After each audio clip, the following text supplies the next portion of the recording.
Rapunzel, from the Red Fairy Book, edited by Andrew Lang. Once upon a time there lived a man and his wife who were very unhappy because they had no children. These good people had a little window at the back of their house which looked into the most lovely garden, full of all manner of beautiful flowers and vegetables. But the garden was surrounded by a high wall, and no one dared to enter it, for it belonged to a witch of great power, who was feared by the whole world. One day the woman stood at the window overlooking the garden, and saw there a bed full of the finest rampion. The leaves looked so fresh and green that she longed to eat them. The desire grew day by day, and just because she knew she couldn't possibly get any, she pined away and became quite pale and wretched. Then her husband grew alarmed and said, "What ails you, dear wife?" "Oh," she answered, "if I don't get some rampion to eat out of the garden behind the house, I know I shall die." The man, who loved her dearly, thought to himself, "Come, rather than let your wife die, you shall fetch her some rampion, no matter the cost." So at dusk he climbed over the wall into the witch's garden, and hastily gathering a handful of rampion leaves, he returned with them to his wife. She made them into a salad, which tasted so good that her longing for the forbidden food was greater than ever. If she were to know any peace of mind, there was nothing for it but that her husband should climb over the garden wall again and fetch her some more. So at dusk over he got. But when he reached the other side, he drew back in terror, for there, standing beside him, was the old witch. "How dare you," she said with a wrathful glance, "climb into my garden and steal my rampion like a common thief? You shall suffer for your foolhardiness." "Oh," he implored, "pardon my presumption. Necessity alone drove me to the deed. My wife saw your rampion from her window, and conceived such a desire for it that she would certainly have died if her wish had not been gratified." Then the witch's anger was a little appeased, and she said, "If it's as you say, you may take as much rampion away with you as you like, but on one condition only, that you give me the child your wife will shortly bring into the world. All shall go well with it, and I will look after it like a mother." The man, in his terror, agreed to everything she asked, and as soon as the child was born, the witch appeared, and having given it the name of Rapunzel, which is the same as rampion, she carried it off with her. Rapunzel was the most beautiful child under the sun. When she was 12 years old, the witch shut her up in a tower in the middle of a great wood, and the tower had neither stairs nor doors, only high up at the top a very small window. When the old witch wanted to get in, she stood underneath and called out, "Rapunzel, Rapunzel, let down your golden hair." For Rapunzel had wonderful long hair, and it was as fine as spun gold.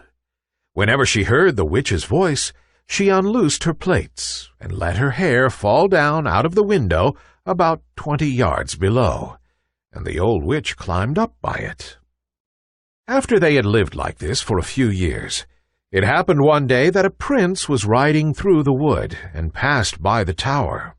As he drew near it, he heard someone singing so sweetly that he stood still spellbound and listened.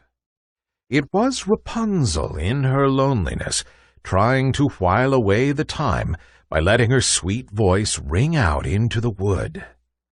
The prince longed to see the owner of the voice, but he sought in vain for a door in the tower. He rode home, but he was so haunted by the song he had heard that he returned every day to the wood and listened. One day, when he was standing thus behind a tree, he saw the old witch approach and heard her call out, "Rapunzel, Rapunzel, let down your golden hair."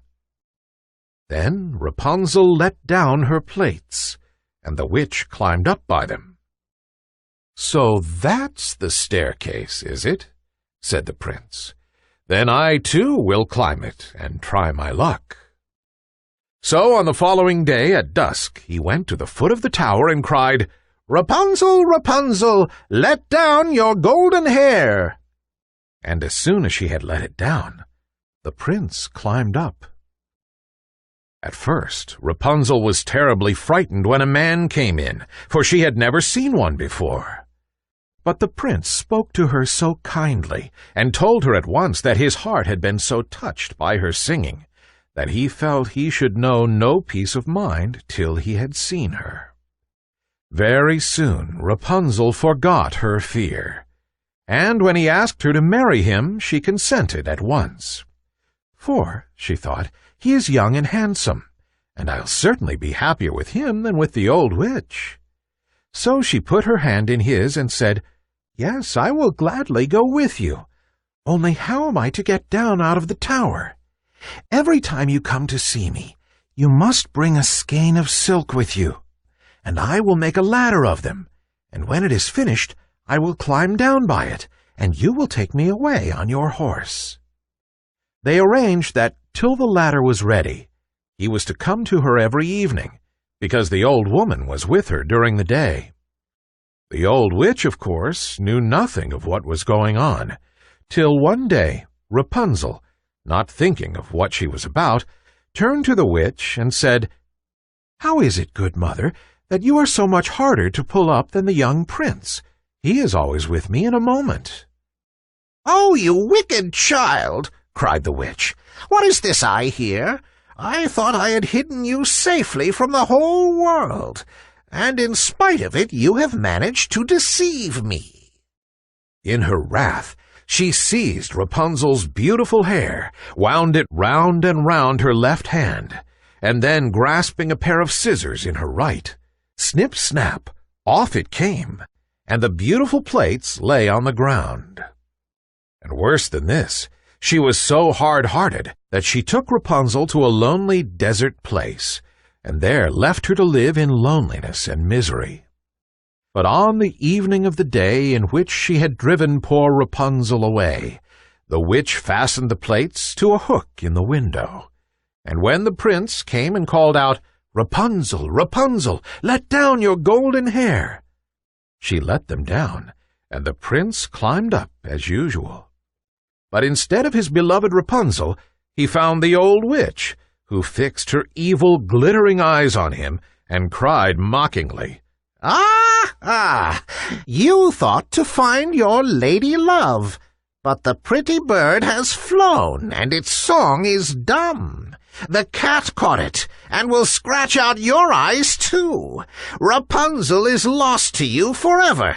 You will never see her more." The prince was beside himself with grief, and in his despair he jumped right down from the tower. And though he escaped with his life, the thorns among which he fell pierced his eyes out. Then he wandered, blind and miserable, through the wood, eating nothing but roots and berries, and weeping and lamenting the loss of his lovely bride. So he wandered about for some years, as wretched and unhappy as he could well be. And at last he came to the desert place where Rapunzel was living. Of a sudden he heard a voice which seemed strangely familiar to him. He walked eagerly in the direction of the sound, and when he was quite close, Rapunzel recognized him and fell on his neck and wept. But two of her tears touched his eyes, and in a moment they became quite clear again, and he saw as well as he had ever done. Then he led her to his kingdom, where they were received and welcomed with great joy, and they lived happily ever after. The end. Thanks for listening to this story. Download it for free from lineupyourbrain.com. Visit our website again soon for more great free audio stories.